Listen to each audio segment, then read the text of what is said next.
एक दिन गौतम बुद्ध अपने शिष्यों के साथ एकदम शांत बैठे हुए थे। उन्हें इस प्रकार बैठे हुए देख उनके शिष्य चिंतित हुए कि कहीं वे अस्वस्थ तो नहीं हैं। एक शिष्य ने उनसे पूछा कि आज वह मौन क्यों बैठे हैं, क्या शिष्यों से कोई गलती हो गई है। इसी बीच एक अन्य शिष्य ने पूछा कि क्या वह अस्वस्थ हैं, पर बुद्ध मौन रहे। तभी कुछ दूर खड़ा व्यक्ति जोर से चिल्लाया, आज मुझे सभा में बैठने की अनुमति क्यों नहीं दी गई है। बुद्ध आंखें बंद करके ध्यान मग्न हो गए। वह व्यक्ति फिर से चिल्लाया, मुझे प्रवेश की अनुमति क्यों नहीं मिली। इस बीच एक उदार शिष्य ने उसका पक्ष लेते हुए कहा कि उसे सभा में आने की अनुमति प्रदान की जाए। बुद्ध ने आंखें खोली और बोले, नहीं, वह अछूत है, उसे आज्ञा नहीं दी जा सकती। ये सुन शिष्यों को बड़ा आश्चर्य हुआ। बुद्ध उनके मन का भाव समझ गए और बोले, हाँ, वह अछूत है।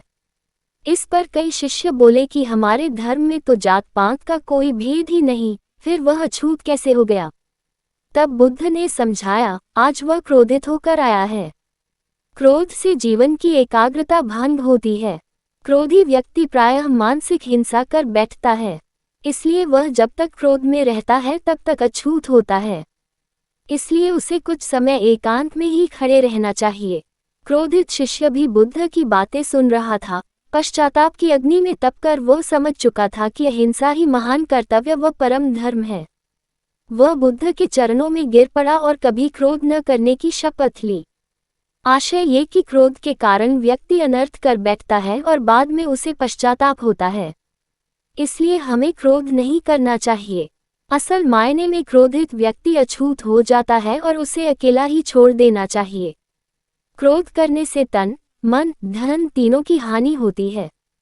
क्रोध से ज्यादा हानिकारक कोई और वस्तु नहीं है।